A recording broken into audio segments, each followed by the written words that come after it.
I'm Zach Ignatski, and welcome to Instinct Marketing Presents Business Casual, the live stream talk show for businesses of all sizes. We've got a fantastic show for you with three phenomenal guests, and I know I say that every week, and it's still true. So let's bring them in, shall we? 1 second here. 1, 2, 3. They should be with us any old second. While we're waiting, how are you guys out there? How's your day going? Fantastic. Rahi, can you hear me? I can hear you. Excellent. Be here. Okay, Catherine is there. Jian's there. Excellent. Okay, can everybody hear me? Everybody see me? Yes. All right, fantastic. Jian, you hearing me okay? Yeah. Excellent, fantastic. How's everybody doing? Everyone's great. How are you? I'm wonderful. Thank you for asking. So welcome to Business Casual. Very happy to have all of you here. Very happy to have everybody out there watching right now. Just a couple of things before we get started. For everybody out there in the audience, if you could go ahead and hit the share button, it really helps making sure everybody sees all our phenomenal guests tonight and all their wonderful insights. And as I always like to say, only you can prevent low view counts. We'll also have a Q&A, so everybody please take advantage of the chat box and have our questions for our guests lined up. And then we'll get to those a little bit later. But now we're going to get the first part of the show, which is one of my favorites, called Who Are You and What Are You Doing Here? Okay, so I think we'll start off today with Rahi. Rahi, who are you and what are you doing here?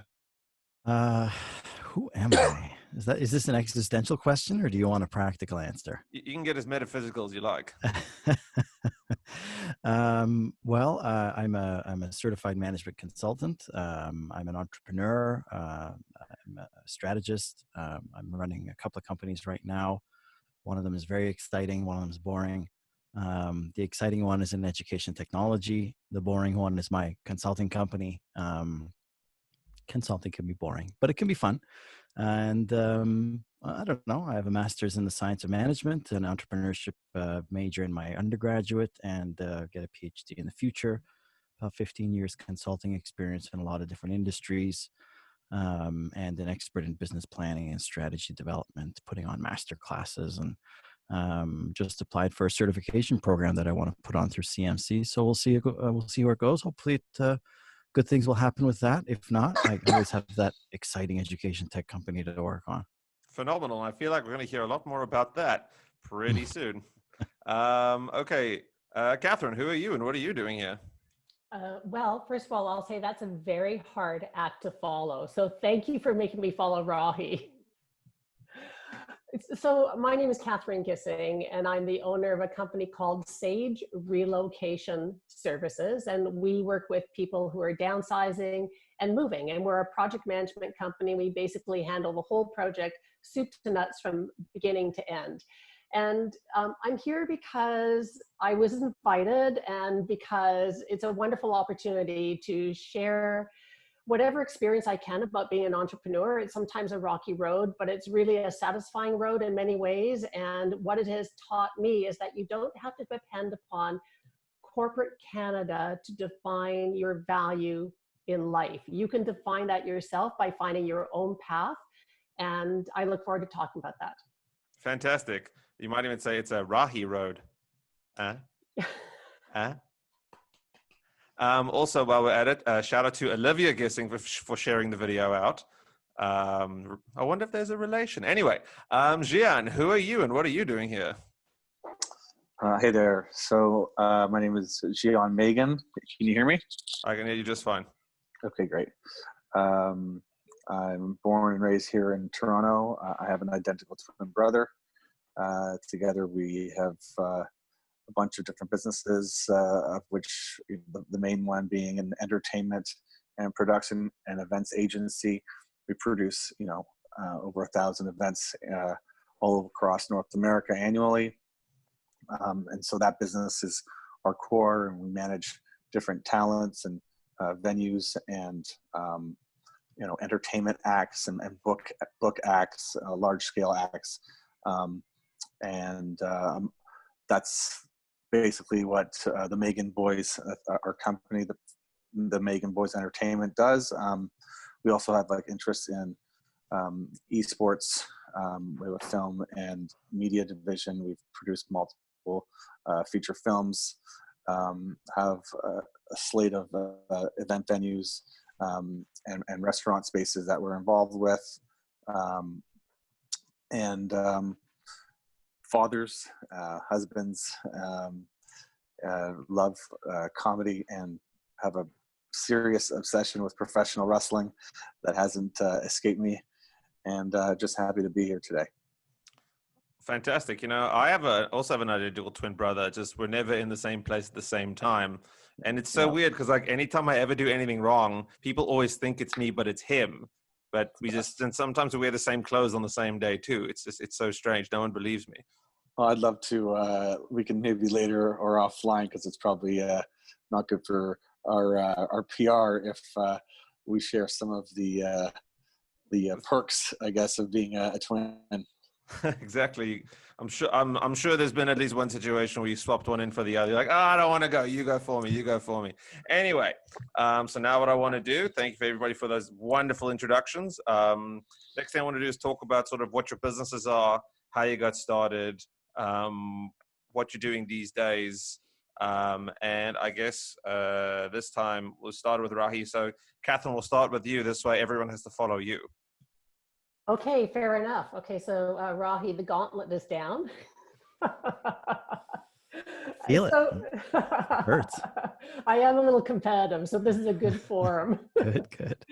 So how I got started. So maybe I'll back up and just explain what I do in order to give some context for that. SAGE is a downsizing and relocation company. And the way I describe this is that we work with people who are moving from large accommodations to small accommodations. And a lot of our target market tends to be seniors, but surprisingly, not all of it. Fundamentally, it's a project management approach where we just, we help them identify what they actually own, what they can reasonably take with them, and then what to do with all the rest, which is really the big puzzle. And it can be a small project or it can be a very large project, anywhere from 4 hours to 6 months, just to give you an idea of scope. Yeah, I see some eyebrows on that. Surprisingly, it can be quite complicated. How I got started is a personal story. I got started because I have an elderly mother. I had an elderly mother, like a lot of people sort of at mid-stage. And my mother decided that she was going to downsize and move from her quite big condominium to a smaller retirement community. And I have lots of brothers and sisters. They're accomplished and they're professional and they live all across North America, and nobody could help her because they were all working. They all had professional commitments. They all had adult children that sucked up a lot of their time. Hello to my daughter, because I know she's out there. And so that's a typical situation. And so relocation and downsizing services step into that void. And the way I got started was because my mom needed the service. We could not help her. The retirement community that she was moving into hooked her up with a service that does what we now do. And through observing what they did for her and the value and the peace they brought to her life, and conversely to our lives, I realized really what a groundbreaking service that was. And I took a look at the stats of boomers in North America and realized we were on the cusp of burgeoning demand. And so I got started because personal experience, I couldn't help. Secondly, somebody else stepped into the void. And thirdly, I saw what a terrific job they did. And I just tucked that idea away. And when I had an opportunity to break through from corporate Canada, it was the idea that I decided to trigger. Okay, fantastic. I noticed when you said the word boomer, that a lot of boomers these days kind of need the help. And it's funny because at this point, also like the phrase is almost just associated with the one phrase, okay, boomer. And that's like, I almost like forgot it could be used in a different context. Okay, so Jian, why don't you tell us all about your origin story?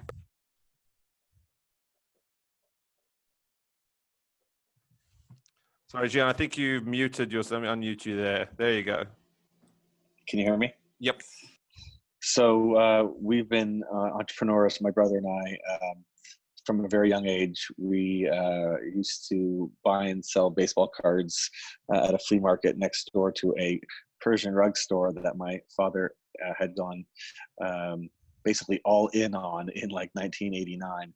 And we were these Iranian kids with kind of like an immigrant upbringing, and parents go all in on a Persian rug business because that's what they did. And for 2 years we would go to work with them every weekend because so they couldn't afford a babysitter. They put all their money into this store, and we um, basically found this flea market a few doors down, and so we would just go there every weekend. We would start to like just hustle, and we started buying and selling hockey cards and baseball cards, and so the story began. And started in high school. We were, we threw an event. We've actually got in trouble, and our punishment was to do this event. Was like, because it was like a chore. It was like something that it was considered like the dirty work. And so the events ended up being like this like ginormous success, and ended up launching. Sorry, did I lose you guys? Yeah, we lost your video for like half a second. Okay, yeah. So it became this big success, and then we started doing more of these events, and we started to DJ the events, and then then the equipment and the inventory grew, and the talent and the diversity grew, and we grew, and so we basically started from a very young age indirectly, and it's 20 years later. This is our 20th year in business this year, which is so surreal because we had so many, plans, so many big plans to and so now that the COVID pandemic has intercepted that, it's just interesting. It's brought on new opportunities, like even being here with you guys tonight, right? So we are that's our story. That's from beginning to the end, and in the middle there was lots of trials and tribulations, and just big events, small events, any scenario in the events world, we could probably say that in some capacity we've experienced it.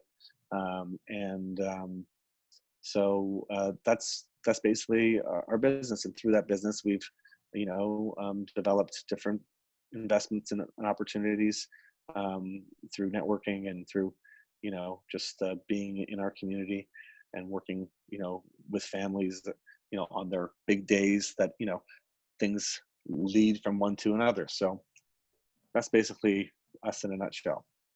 Awesome. My biggest takeaway from that is, you got in trouble, and then it led down to this business. So moral of the story: get in trouble, and you'll figure out your perfect business for yourself. And by the way, just for everybody's sake, he's busy being modest, but for those of us who have been to a bar mitzvah or two, you've probably been to a Magen boys bar mitzvah. That's sort of like, in my mind, that's like the go-to. Like is it the Magen boys bar mitzvah? Okay, now we're gonna have a good time. I don't know if it's a blessing or a curse. Oh no, what a nightmare! Everyone knows and loves what I do. Yeah, maybe. Okay, so Rahi, tell us your origin story. Mine starts with a $200 million pump and dump. For those who know what those are, I'm gonna say, like, out of context, what? There's a lot of ways you could go. So I had started one of my, it was my first company. It was a dream company. It was in solar energy, and we were working on an urban decentralized solar farm. So we had to create technology, test it. It was a whole thing.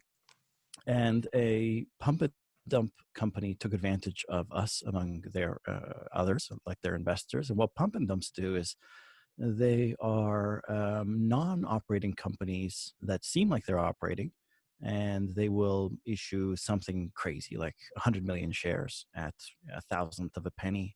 Nobody's buying them, but then they will defraud investors, and they will make it seem like their company is doing crazy, incredible things, pump up the value up to $1, sell all their shares, wait for it to crash back down because they're not doing anything, and then buy them back at a thousandth of a share. Now, these guys have done it for 11 or 17 years, I think, on and off. They're pros. And they had friends in high places. So when they took advantage of us, not for investment purposes, but for potential partnership purposes, we decided to help the SEC and the OSC, Ontario Security Commission, to take them down, which thank goodness that they did. But that got me really seriously thinking about ethics. I was already in solar. I felt that it was pretty ethical as a business. But the Ontario Liberal government had kind of killed off the industry in that year that this was happening, and we had to pivot out of solar. It was no longer worth our investment.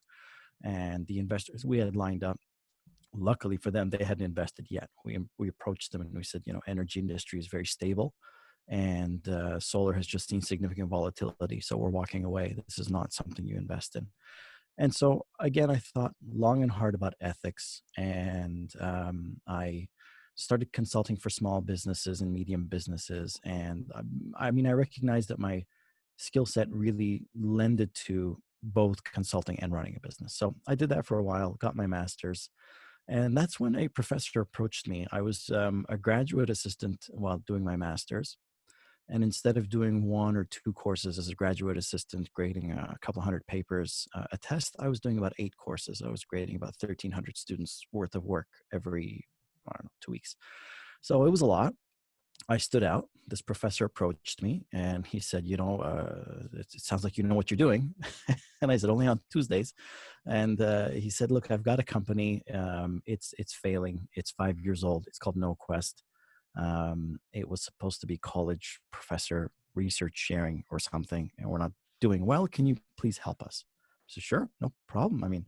As a consultant, I can help you find opportunities in your industry. It doesn't mean you can take advantage of them, but we can spot them and then make a decision after that. And about 4 or so months later, part-time doing work on his business and finishing my damn thesis for my master's, I spotted a very interesting opportunity, which has led us to where we are today. In academia, in higher education, college, university, there's no feedback platform anywhere. There's no Yelp. There's no Google reviews. If you want to rate your class, your textbook, your resources, your school itself, your online learning experience, there's nowhere to do it. And professors not only don't know, but they don't even have a database of textbooks to buy from. So we knew that there's a gap that we could fill. We pivoted KnowQuest, and to fill that gap, to be the world's first and only academic feedback platform. And it's been about 18 months since we pivoted and restructured the company. They gave me control and the majority ownership, and said we have about 40 some odd Italian shareholders in Niagara Falls who all know each other. No pressure. I said, okay, no pressure. But it's been fun. We've hit a lot of great milestones. We just finished launching the product in its full capacity just last month. We're starting a new marketing campaign to get students to be aware of what we're doing, in which they can just win money. And we built the platform with raters in mind. Raters want to rate anonymously. They want it to be credible. They want it to be comparable. They want their data to be secure. So we built it that way for them. And that's where I am today. As a CMC and a consultant, I do a lot of volunteer work for small to medium businesses and the CMC organization, but 80% of my time is now with KnowQuest. Okay, amazing. Well, thank you for sharing. That's quite the journey. And I'm glad the pump and dump got dumped and pumped, I guess. Damn fraudsters. So fantastic. All right. So next bit, I want to talk to you guys about competition. That we see competition in varying formats. Sometimes we've got heaps of competition and we want to stand out, and sometimes there's nobody else in the industry, and we want to keep it that way. So I want to get your guys' perspective on this. Jian, I want to start with you here because you had a really interesting perspective on the competition side of your business when I spoke to you the other day. Yeah, so I was born with a partner, right? And with that partner, I also had a boss who was my mom and my dad, but my mom was the real boss. Who, if there was 2 cups of milk, it would be measured to the cup, right? And so no matter what, and we've had some ups and downs, my brother and I, 'cause we blossomed and grew and adapted at different points in our lives, right? And respectfully, as people, as mature levels, while we were identical twins, doesn't mean that we're acting the same or we're the same personality. So anyways, but the one thing in the end was that everything was meant for us to do and be and share together.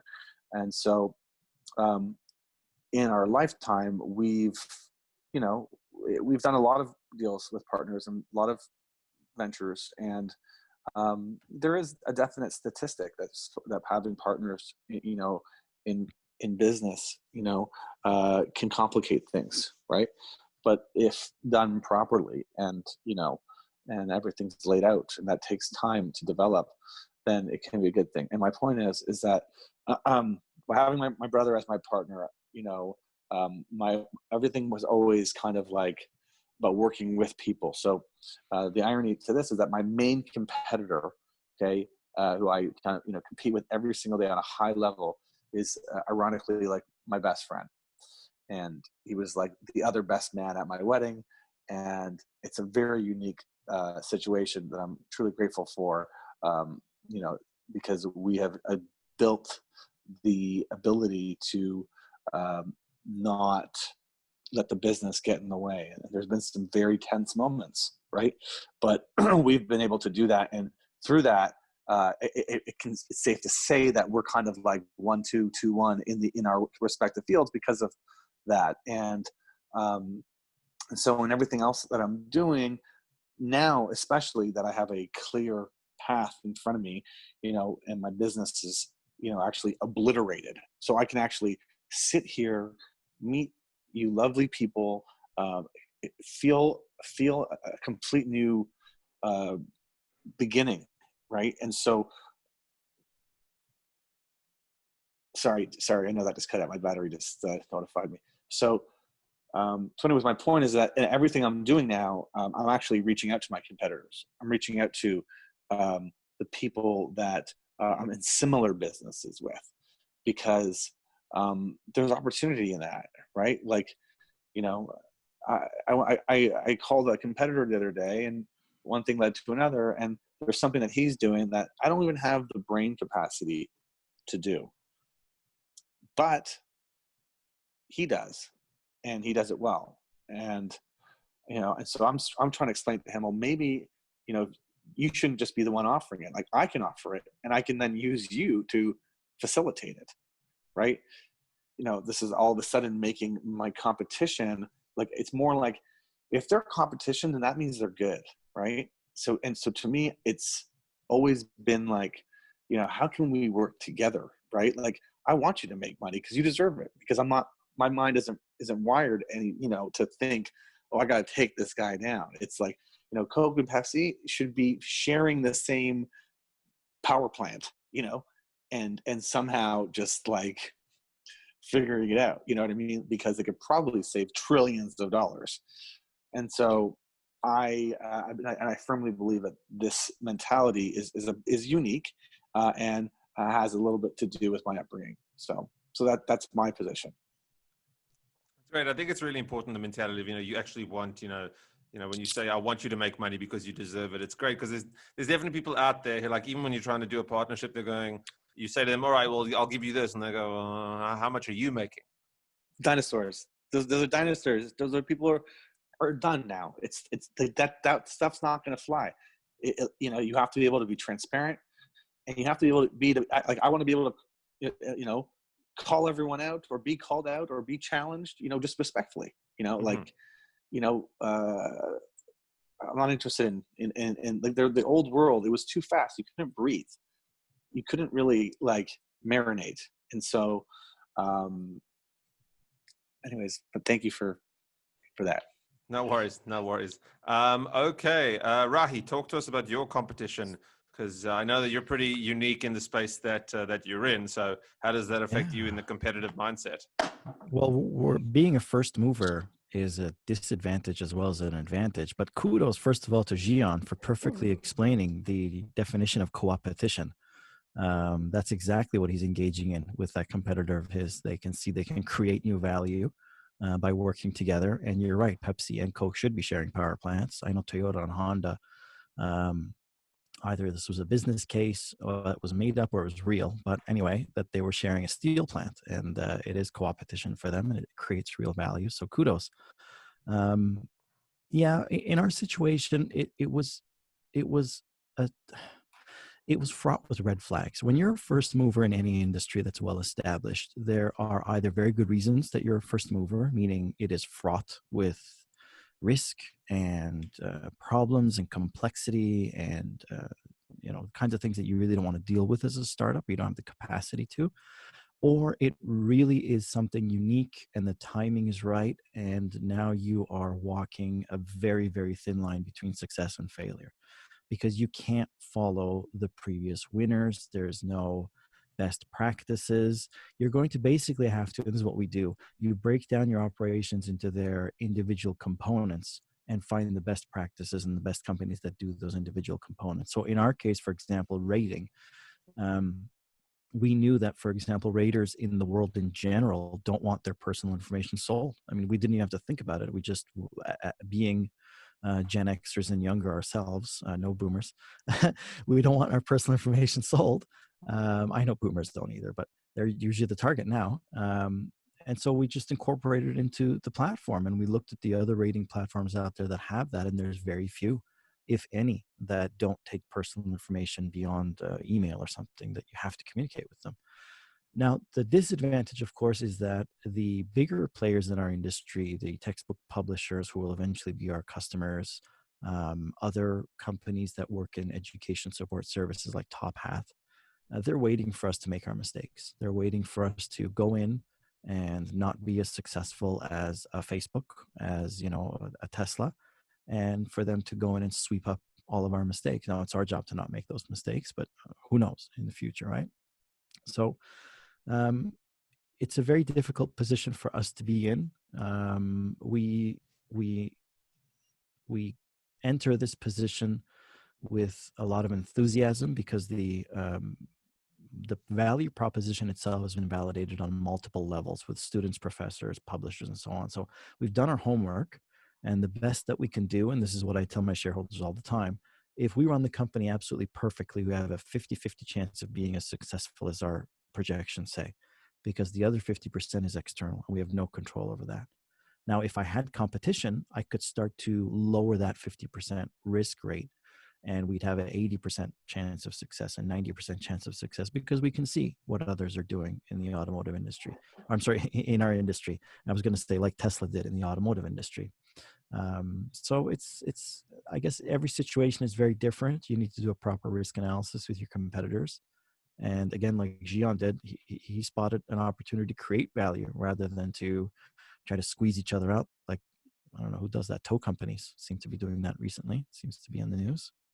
Yeah, well, it's interesting because a client of mine I had at an old job, and I won't say who, just for the sake of safety. We used to be in store promoting this brand, and we were not allowed to say the name of the biggest competitor. Like it was a no that came from head office. We had like a code word. If a customer said it was one thing, but like we amongst ourselves were not allowed to say the name. And I always thought this was peculiar, but again, what do I know? But yeah, I'm glad to know the word co-opetition. I'd never heard that before, and I definitely think it's something that we should do. But because you're the first mover and shaker in the industry, it just reminds me of something that I learned at a masterclass where they say, if you do something new, or you come with a new idea or a product, and people just tell you, if they tell you, oh, that won't work because of this and that problem, you've got something there, because it means no one else has done it, and that they're now thinking about it and just trying to poke holes in it. So kudos to you. And we encourage them to poke holes because we can then solve that problem before going to market. Exactly. Yeah. Okay, Catherine. So tell us about your thinking when it comes to competition. Well, again, very hard acts to follow. I'm just going to let you go first every time. Yeah, thank you for that. But I do want to acknowledge there's a lot of wisdom in what Jian had brought to the conversation.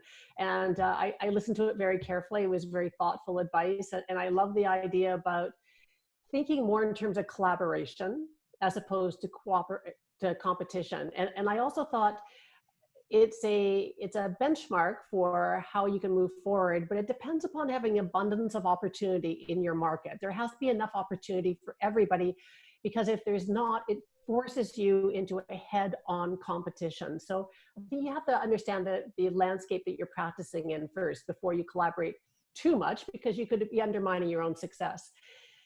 In my particular case, the industry of move management is a relatively new industry in Canada. It's much more established and recognized in the States, which is often the case. And so there are practitioners in Canada, but we are still in its infancy. And so We do see some competition, but not a lot.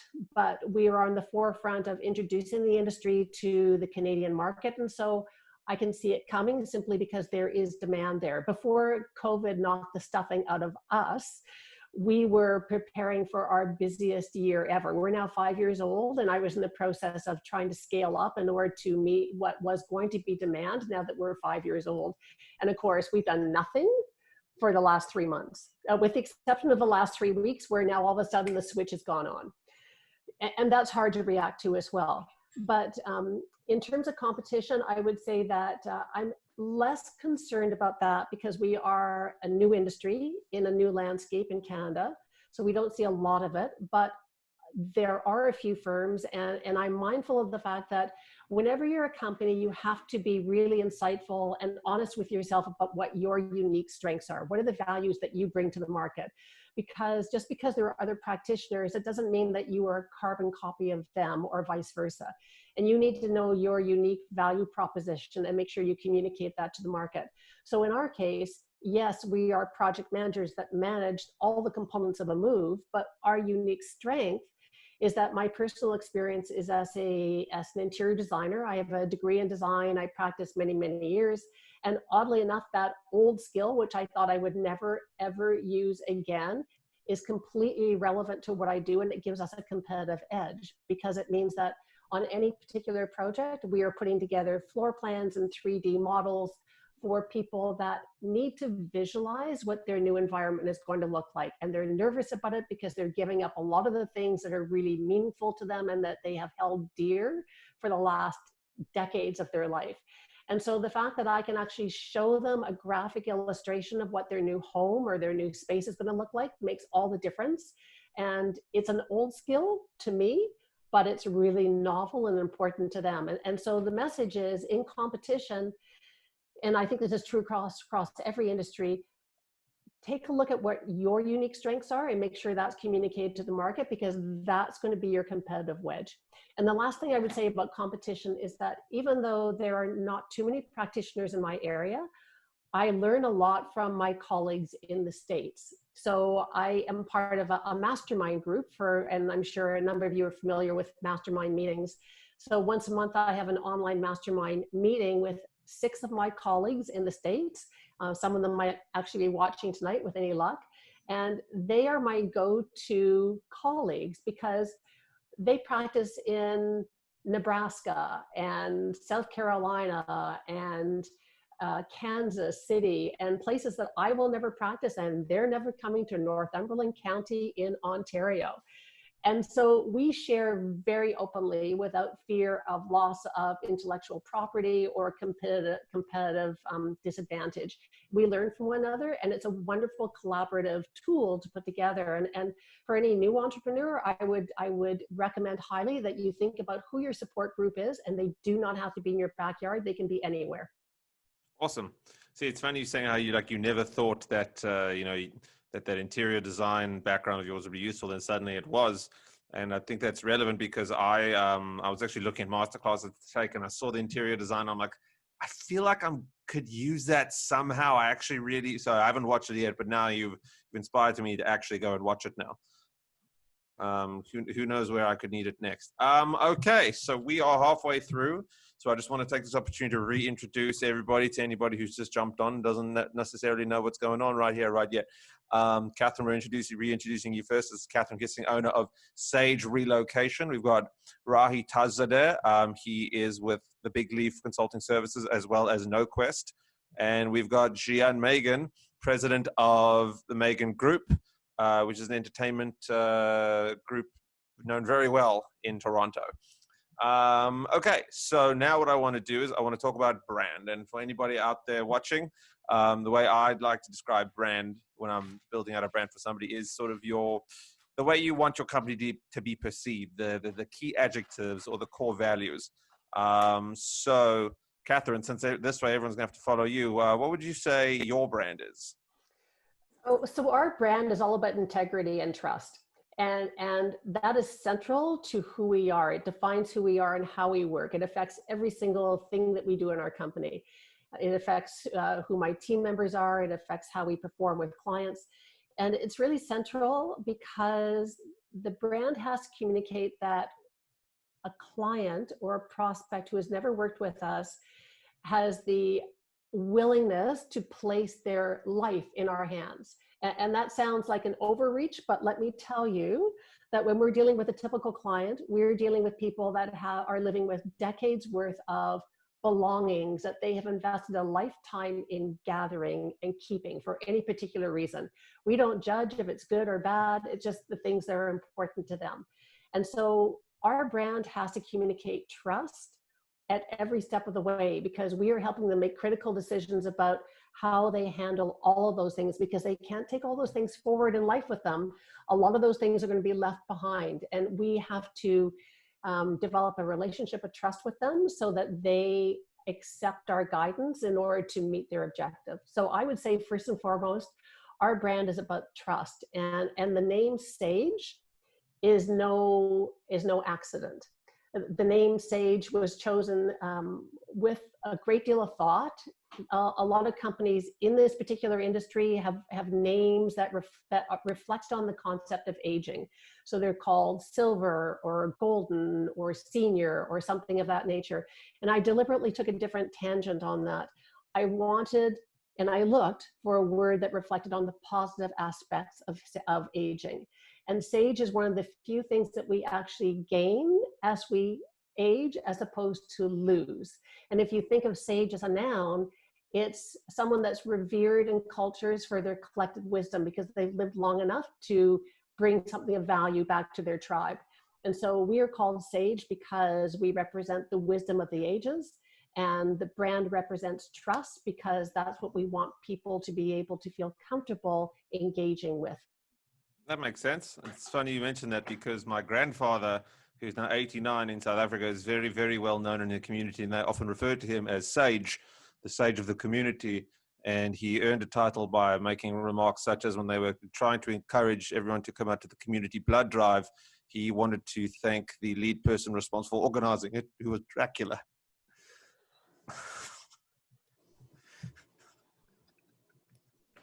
That's my Zyda. Okay, so Jian, tell us all about your brand. So I think our brand starts with fun as the first way to describe what we do.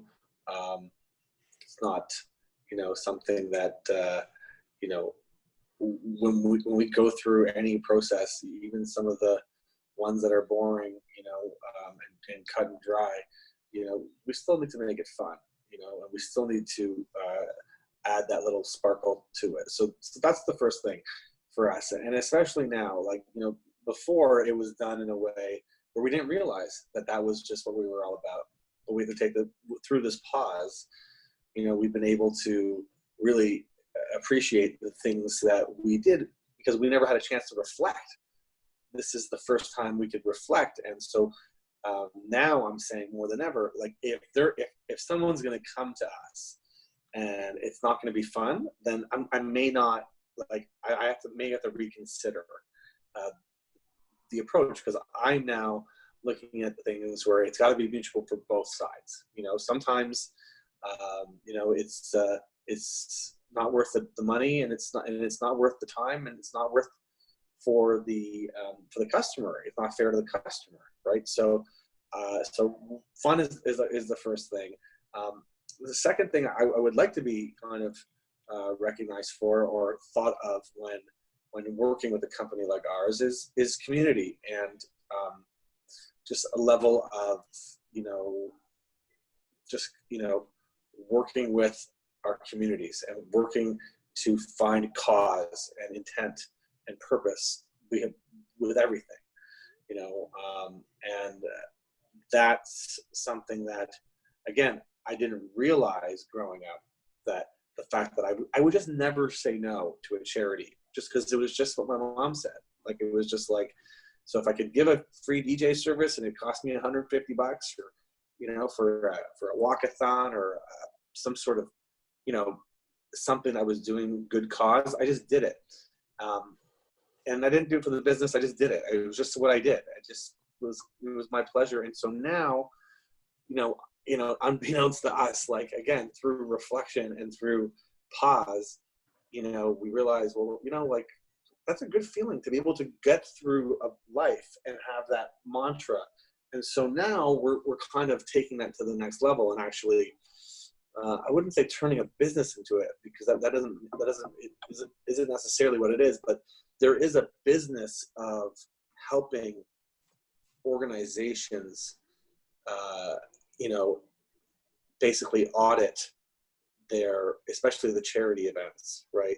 With the excess and the amount of spending. And, you know, through this, we are now creating this like liability, like, you know, kind of like, we will go and we will help organizations now, even if they're not hiring us for the event. Like, because if I can help them save 10 to 50 to 100,000 because they, you know, they could have had a different caterer or a different person for the flowers or something, right? Then all of a sudden they can take those funds and put them into back into the foundation's funds, you know, to pocket, which is the whole point. And so, anyways, in a roundabout way, the second thing to fund is, you know, community.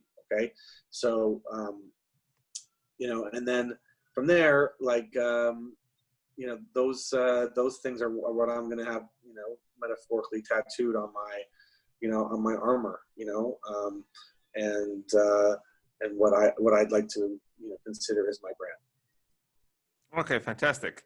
It's funny. It reminds me. There's a game called Saints Row. I don't know if you're familiar with it. It's sort of like an offshoot of Grand Theft Auto, if you know what that is. But the actual game itself is not necessarily relevant. The point of the story is I watched a video about it, and they're very known for being very wacky, off the wall kind of thing. And their whole mentality is fun trumps all. So their attitude is like, I don't care if it doesn't make sense in the game. Just if it's fun, do it. And the lunacy that ensues is super fun, and they're very well known in that space for that. So it's definitely it's a really strong point in my opinion that if you can do that in your industry to focus on fun first, it's definitely something you should do. Okay, Rahi, so tell us all about your brand. Big Leaf's brand is very simple. It's just quality consulting that's rigorous, and we have a really big team of consultants that can help. I think we have over 300 years of experience and pretty big network.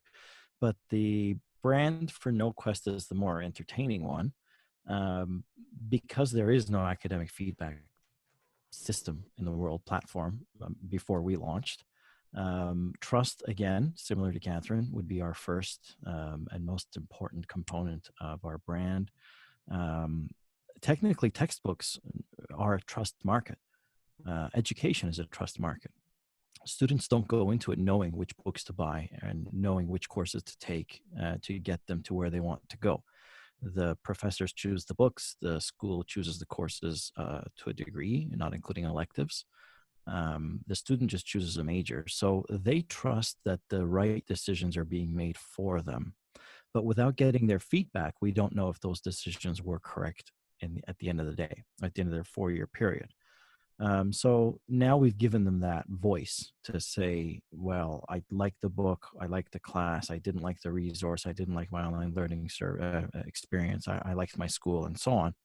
And they can do it in a detailed manner. So we're establishing that trust. The second one that I would say is part of our brand is an academic voice. Professors right now, when they want to choose resources and books, they have 5 options. These are the 5 that we've heard of from over 100 professors. The first one is we use the old one, which is not very academic. Second one was we ask around, which again, you have a circle of influence of maybe 100 people, not very academic. The third one is we Google it, which to me sounds horrible, but okay. The fourth one is we go to conferences, which not many professors do. And the last one is we get free samples, but that is conditional on knowing what books are out there, which they don't. I mean, they don't know all of them. So we're now giving professors a voice by letting them anonymously rate the very same textbooks that they were kind of forced to use by the lead of the courses that they teach. So if you're teaching Accounting 100 and there's 10 professors and you're number 11, the lead of the course chooses the book for you.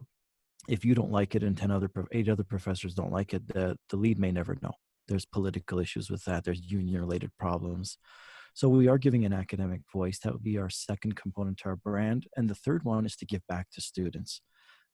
Every part of what we do in our marketing finds a way to get money in the hands of students. One, so for example, we have a contest now called Don't Hate It, Rate It, where as we hit usership milestones, we give out Amazon gift cards to users, bless their souls.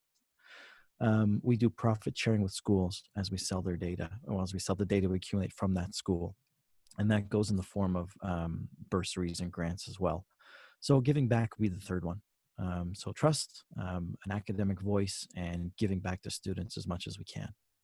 All right, fantastic. And altruism. I'll just say altruism. Yeah, Okay. that's Forget nice everything and I concise. No, it's good. It's true, because like thinking back to my university days, there wasn't a lot of focus when it came to the books about us. So we kind of just felt like we had to buy it, and they just wanted to like vacuum all morsels of money out of our wallets. And I mean, and in some of the books we had, they were just so antiquated. And we even voiced the concern. We said to the professor, this is not an effective way to teach us what you're trying to teach us. Although there was actually the one time in the class where somebody would come to me and they would say, "Hey, Zach, can I get your notes from the reading?" I'm like, "I didn't do the reading because I don't have the book."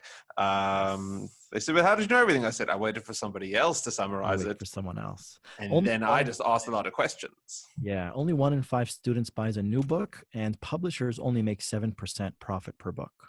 So it's a very troubling situation everyone is in. The book is too expensive, but they don't make any money on it. And they're very, very competitive in publishing. 10 companies have 60% of the global industry. So everybody's sounds like a very pushing flawed system. It's almost like pharmaceuticals, where you have to invest so much to be able to even carry it out that all the small companies get filtered out. They just can't. They can't spend $1 billion and risk a drug not working, or spend the kind of money you have to make to make a whole textbook. In fact, for non-popular courses, so second, third, fourth year courses, graduate, postgraduate, there's only 2 books. Publishers aren't really competing at that level. They're typically competing for the low-hanging fruit, the accounting 100s and the introduction to economics and those kind of courses. So very briefly, getting back to what Catherine was saying, yes, you have to know very well the environment that you're in. Your industry analysis has to be robust. Your market analysis has to be robust. They have to be objective. The opportunities have to be validated. Otherwise, you're kind of moving forward with your horse blinders on, right? You're just risking it. All right, makes sense. Okay, so now before we get to the Q&A, I just want to talk about the big thing that we all need to live with right now, and that's the COVID situation. And so I want to talk about that with you guys, see how the business has been affected and how you've been sort of getting around that and all things like that. So Jian, let's start with you this time. Talk to us about your COVID situation. So COVID for us has been quite a journey. And I'm sorry, I'm not in my office anymore. I'm living in my in-laws' house, so I don't have like a space right now. So I'm sorry. Don't worry about it. Streaming live to NBC. It's been quite a journey, because our March, April, May, June, July, actually every month is crazy, but like there's seasons where there's peaks and, big events, planned for years. And, March 15 hits and we, kind of like had to like just play defense for like a few weeks to understand what's going on. Like, is this happening for a long time, a little time? Like, and every week that goes by, you have, to deal with all these different cancellations and date changes and deposits. And I have to commend my team because we literally moved 400 events from March 22nd till July 1. And we moved them with a really, back to basics, just roll your sleeves up, Excel, spreadsheets, and map it all out. And we had to like adapt our policies, right? Like, because you don't want to be the guy that was gouging anyone in a pandemic, but like, sometimes you don't even know what the answer is, right? And luckily we got out of that. But I know people who got like their heads ripped off just because they're, I don't know. I think there's just no forgiveness. And like, I'm lucky that I got out of whatever it was, but like, people I know are getting massacred because of the way they've handled things. And we were just kind of like, boom. And then from there, we had to like, okay, look at our business now. Our business is like built on like heavy volume, heavy, events and just movement and staffing. And so we had to like, literally lay off about 10 people. And we went down to a skeleton crew. And luckily it was the right call, because like the phone just stopped ringing when it came to events. And when it did ring, obviously, like, we're very sensitive about everyone because it's their big day and they're our customer and whatnot. But I'm also like realistic, right? Like people are asking, I'm not a mind reader, right? And so I'm not going to sit there and start speculating about when your wedding is going to be now, because you hired me. And like, I can say that with a full heart and honesty and because I just don't have the answer. And so through that, I've now kind of like eliminated a certain element of our process that has completely blown up my bandwidth in the sense that like, the model of what I inherited over the years of the people who just kind of ran these kinds of like industries, it's kind of like there's way too many meetings, there's way too many conversations. If you are calling me because you know what we have to offer, and if you don't, that's fine. We can give you the steps as to how you can find out if we're the right company for you. But now, for the most part, most people know what they're getting with us. And so I literally had to make this adjustment with all the calls that came in. That's now completely saved my schedule and my time. So through that, I've developed these new, like, I've hacked at like the process, and very grateful for that, because there was no way I'm going to go back to the unsustainable level of overdrive exhaustion I've been facing. Okay. But now I'm like chilling, right?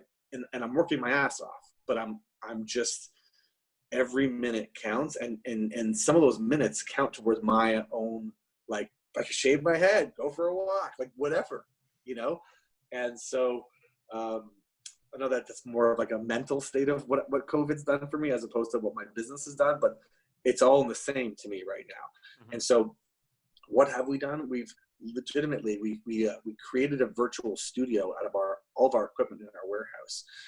We're legitimately producing 3 to 4 live streams every single day for various companies with in-house. We're producing large galas and fundraisers for the people who were having those chicken dinners, who need those funds, the hospitals, the organizations, the shelters. And now we're doing them virtually online, producing the entire experience online. Yes, it's not the same, but guess what? Catherine, Rahi, Zach, if I ever see you, it's only going to be positive. So there was a feeling created today, right? And that's what we try and bottle up and kind of pass down for each organization. So we're doing a ton of those. We got into buying and selling products. My brother somehow, some way, and this is like not showing off, it's kind of weird to me because I only found out like recently, is friends with Jessica Alba's husband. And okay, so anyways, they made a deal, and we bought about 5,000 pairs of Jessica Alba's clothing line. It's like she's got this really nice clothing line that everyone loves.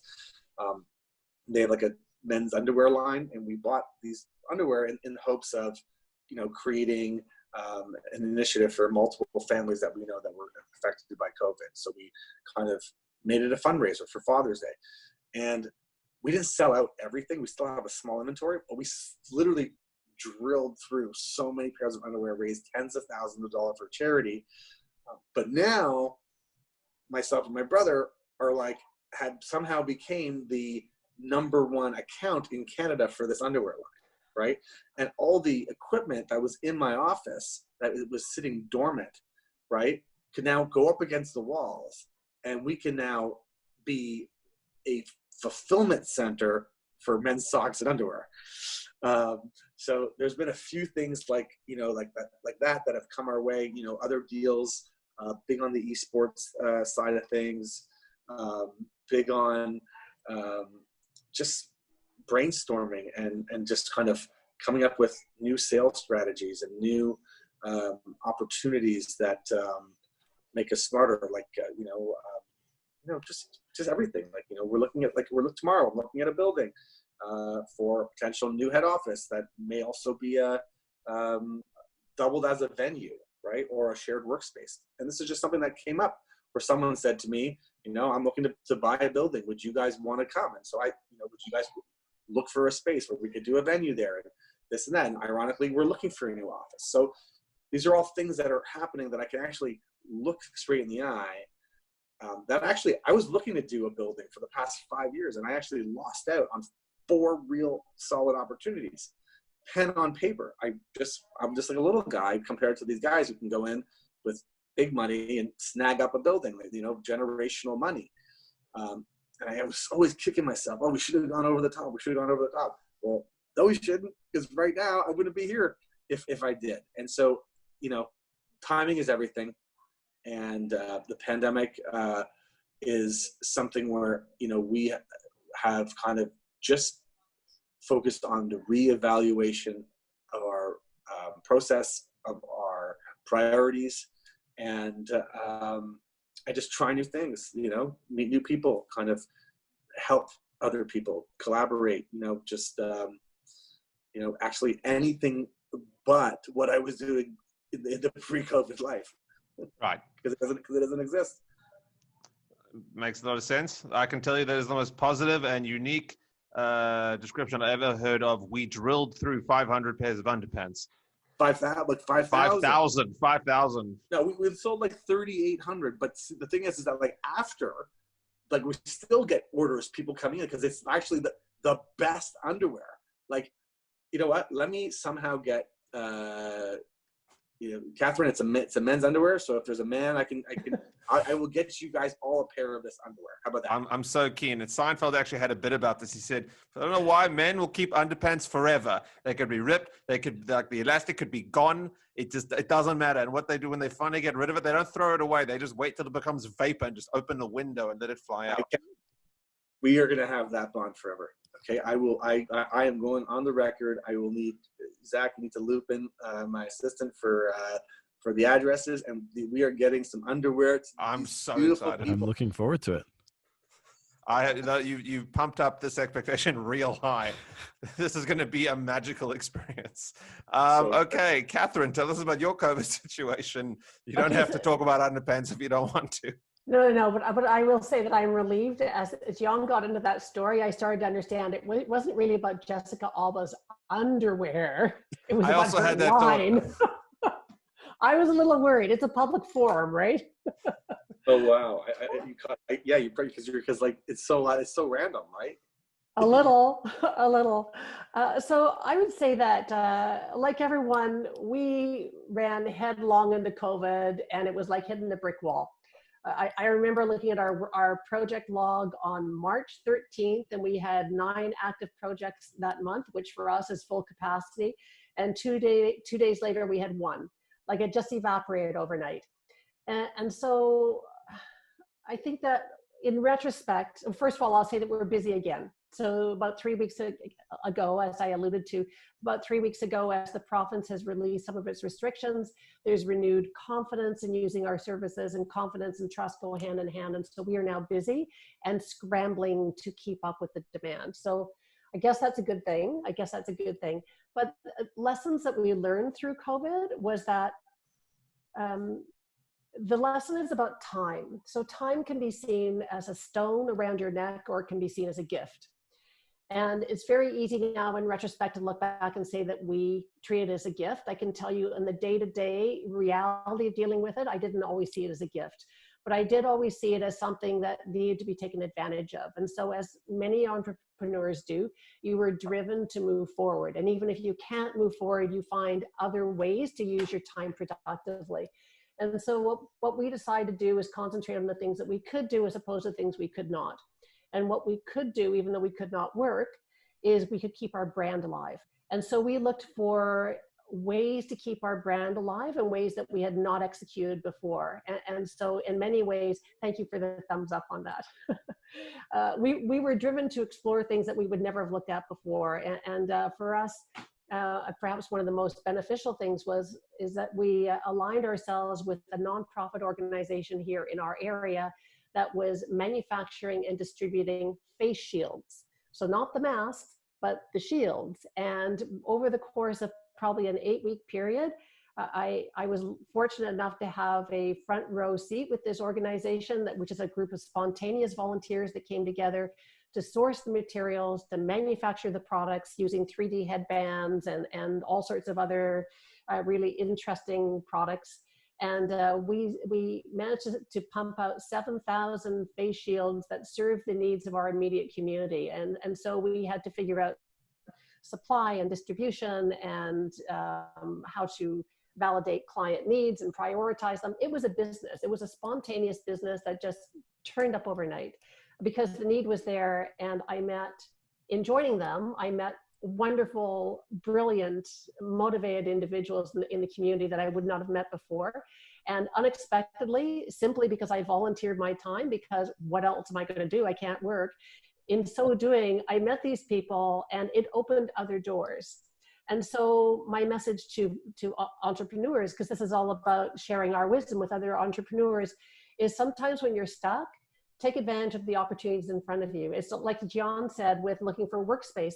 Like sometimes it's not knocking on doors, it's waiting for the door to open and recognizing it's the right opportunity or the right door.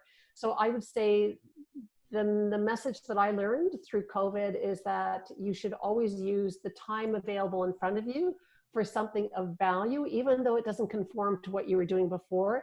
You'll know in your heart whether or not it provides value back to the world. If it provides a value back to the world, then it's communicating the value of your brand. And so in retrospect, now that we're busy, we run into people all the time that recognize that we were part of that effort. And because our brand is about trust, they have yet another reason to trust us. And so that would be my message. Amazing.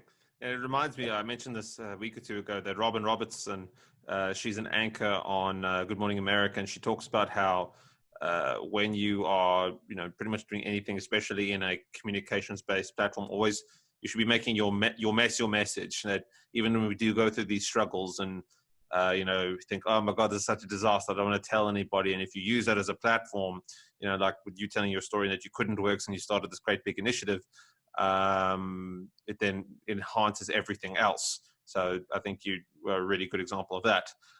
Okay, Rahi, tell us about your COVID situation. COVID definitely put the halt on our consulting work. Consulting was the only thing that put bread on the table for us, because KnowQuest is it's a startup.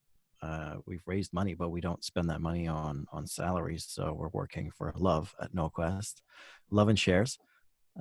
So as a consultant, I had to put basically all the projects on hold. That gave me a lot of time to do some more work for CMC, the Certified Management Consultants, of which I'm part of the GTA chapter. Sorry, I've got a little doggy here. She's scratching the floor. She's saying hi. So I don't know. Maybe I'm a sucker for punishment, but CMC came to me and said, would you like to be one of the leads for a conference coming up? And I said, I've never put on a conference, and I'm sure Jian can help out. And they said, we don't care. Do you want to help put one on? I said, okay, sure. So I've got that, weighing me down a little bit. And they said, we want you to be part of our webinar podcast that we're doing at least once a month. Would you like to be on the panel? I said, sure, no problem. I could feel myself getting a little heavier. And then they said, do you want to put on a masterclass? You're an expert in business planning, business plans, opportunity spotting, and validation. Do you want to put on a masterclass? I said, okay, sure, no problem. If you're going a little lower. And the masterclass itself just lent to a certification program, because there's more to learn. There's a lot that academia and especially the business world isn't teaching anymore that's still relevant, like business planning, because it's just not sexy. It's similar to going to the gym. Lifting weights, stretching, and cardio are not sexy, but they work, and they always work, and they'll always work. But what's sexy is what sells. And unfortunately for entrepreneurs, it's not about what sells to them. It's about what works for them. And what works is rigorous, objective, scientific business research, analysis, and planning. And so I'm making a certification program for that as well. On top of that, I think there's about 4 startups that I volunteer for as an advisor and a consultant. We have, I think, 6 or 7 projects with universities across the world right now under KnowQuest, where the students are working on projects for us, but I have to manage them. And I think I have about 4 or 5 interns. And I walk about 8 kilometers a day. I don't know. I guess I've lost some weight. I've lost a lot of money, and I couldn't be happier, frankly, because it's worth it. We're making real impact on other people's lives. We're adding value where value needs to be added, and it's an ancient Persian saying. They say, "Ride hard, shoot straight, and always tell the truth." So this is the exact environment where people are tested to see if they're still riding hard, shooting straight, and telling the truth. COVID really does bring out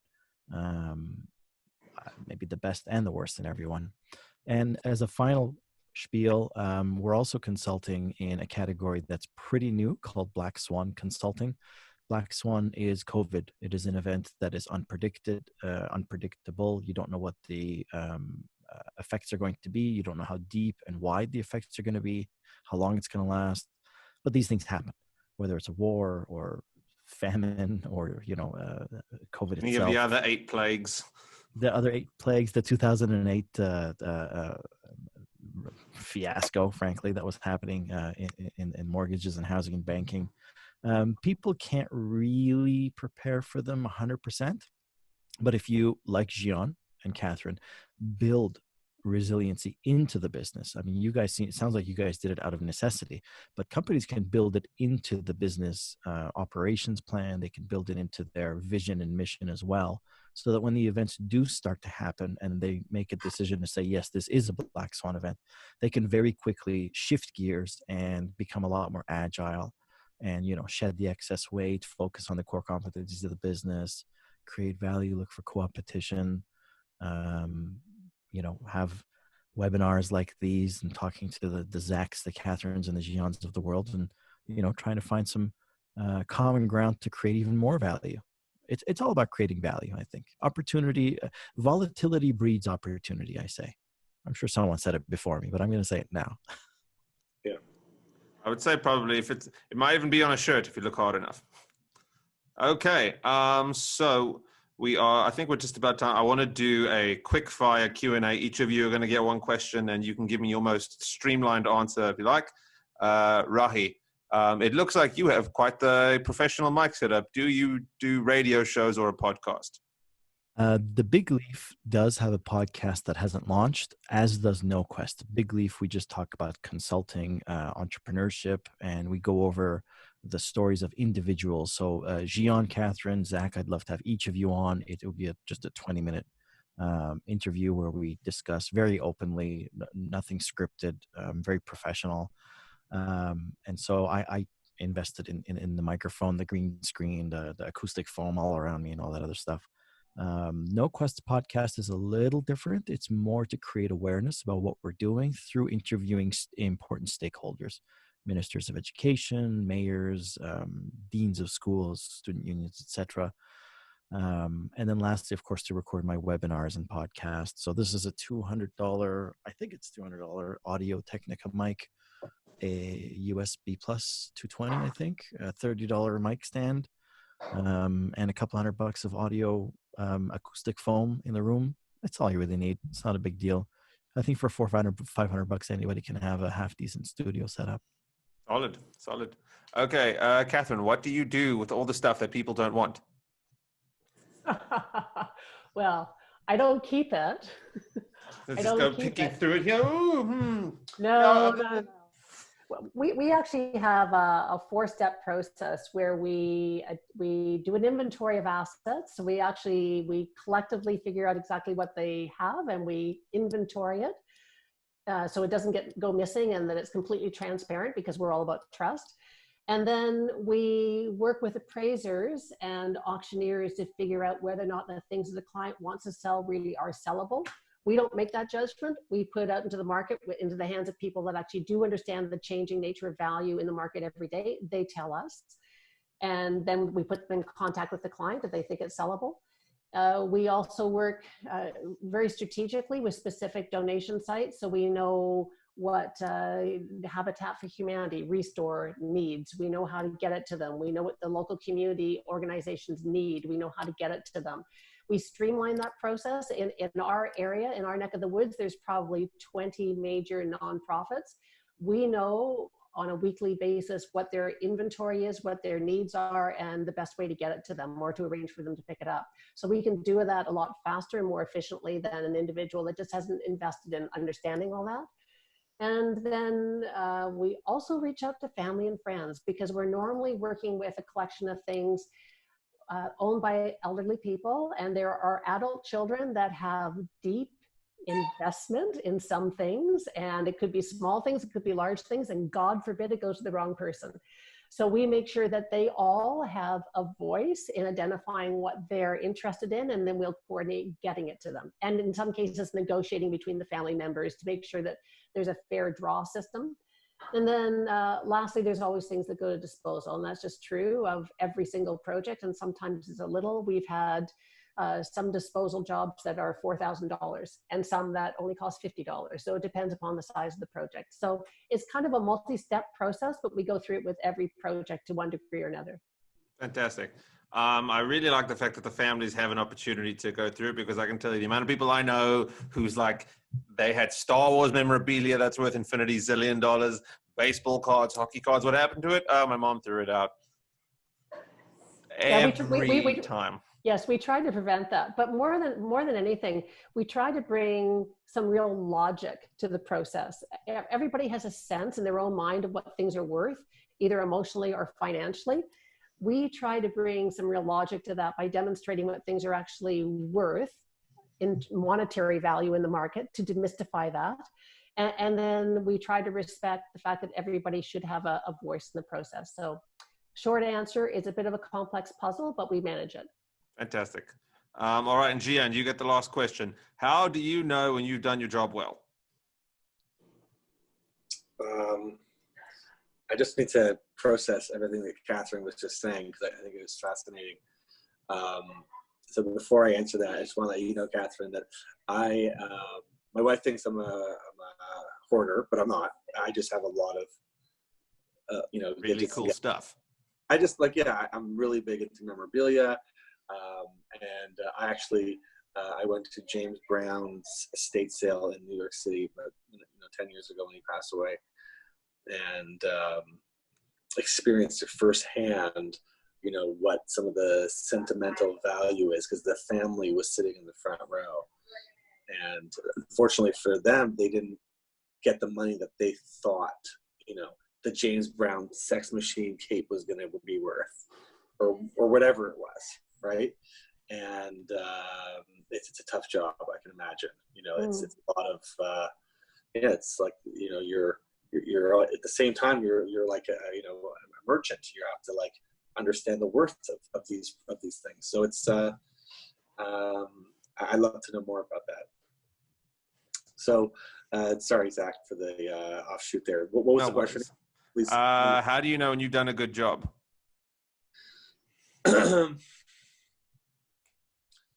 Again, I've been on a 100-mile-an-hour Ferris wheel the past 20 years. Okay, like not even like a hamster wheel. Like I'm talking like this ride that was just the machine was broken. You just didn't stop. So, how do I know then versus how do I know now is a different thing, and I'm all about the mental state. And call it what it is, of being a father, or finding, meditation, or guess what? Being able to say this. I smoke weed. I like smoking weed. Right? Like I know, like before it was like, but now it's like, every other day I'll smoke a joint, and I'm doing this, and it's like my version of drinking a beer, right? It's just, and so and I know that has nothing to do with it. So that might be the weed speaking. But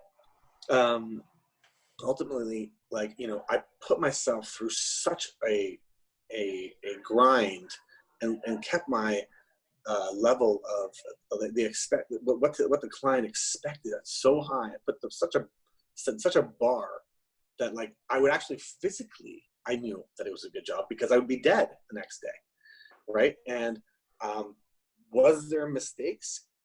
Like, are you kidding me? If there's not a mistake on an event, then you're like, it's not a real event. Like, it's like, so I just know that like whatever I put my mind to back then, I was like a goalie. I was playing in 16 different nets at one time, and I tried to stop as many pucks as possible. And in that, I did a great job. And so I knew that I did a good job. But I don't know if I'm going to go back to that, right? Like, I don't know if I'd rather just play the goalie in the World Cup, you know, kind of thing, or coach the teams on the way to the World Cup or whatever it is. Like, there's just it's just such a reward to be able to have this time, and so I'm doing a lot of stuff every day, and I feel like I'm doing a great job because I still care and I still do it with full purpose and full intent.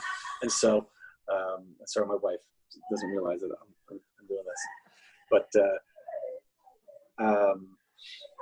anyways, it's, for me, it's about a feeling, and not neglecting those feelings, and reflecting on the hard work that goes in and the integrity that goes with the hard work, and like rewarding thyself, for what time is it? Rewarding you, Zach. It's 9:20 at night. You know, it's the last thing everyone here needs to be doing is being on a thing, right? But like, we do this now because it's a part of a bigger picture, and that's for me. It's like a never-ending. It's the Ferris wheel is just moving, and it just keeps moving though, but it's just at a more moderate pace, and to me that it's causing a great feeling of success. Okay, fantastic. Well, I think everybody's been great, but as Jian pointed out, it's 9:20 at night, so I think this is where we're going to wrap up. I'm going to give you guys one last chance to tell us how we can reach you, for all those watching out there. Rahi, real quick, how do we reach you? If you put www.rahi.ca in your browser, it'll take you directly to LinkedIn and my profile. And I'm actually going to show you something. Is it your dog? Boy. Beautiful. It's my daughter. Her mother was very hairy, and but we don't judge her for those reasons. Now she's a very bright little girl. But yeah, rahi.ca will take you to my LinkedIn profile. Thebigleaf.com is for our consulting firm, and KnowQuest.net or academicfeedback.com, or rate my textbook, or rate my PPT. Any of those will take you to KnowQuest, and it's been an absolute pleasure. Something popped in my mind as Jian was speaking that I haven't thought about for a long time, and it's a very good little thing to know. The best measure of quality is repeat satisfied customers. And it sounds like Jian and Catherine are getting repeat satisfied customers. Now, for a consultant, that's not a good thing. You don't want a repeat customer. You want satisfied customers, but not repeat customers. So it was great to participate with all of you. It was very enlightening today. Thank you. Fantastic. Lovely to have you. Jian, how do we find you? Okay, so you can find me on many different platforms. LinkedIn. I just added both Catherine and Rahi, so you guys can accept that in good time. I have a personal Facebook page. I have a Instagram personal page. Our business the Magen Boys page will give you a good look into some of the fun stuff we're doing. It's almost so interesting. I look at my last 10 photos on my company's Instagram page, and it's like it's a different company. It's like it's just got a different look and vibe, and so you can see some of the things we're up to there. I just want to say it was really great speaking. Rahi, I didn't realize you were Iranian. It's so beautiful. So it's nice to meet you. Salam Shitori.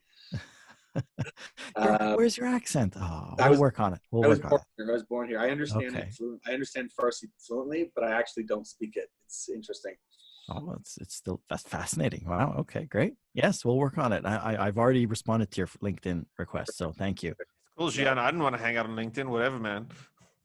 Well, and I was just going to say, Zach, thank you for bringing us today. I'll be sure to add you right after this. And Catherine, it was lovely meeting you. And I will get you guys all a pair of underwear. Are you guys all in Toronto?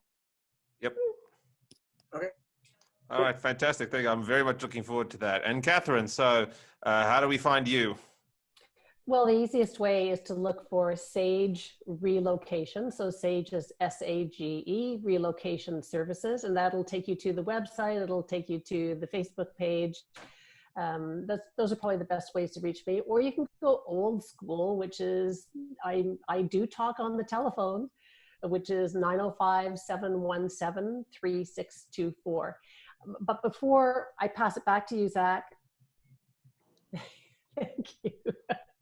Before I pass it back to you, Zach, I just want to say that one of the losses of COVID is that you lose the ability to sit down and really visit with people that you know you have something in common with. And I wish I was at a table with all of you right now, because this is, I kid you not, this has been such a pleasure, and I've learned so much from listening to all of you. And Zach, thank you for orchestrating it.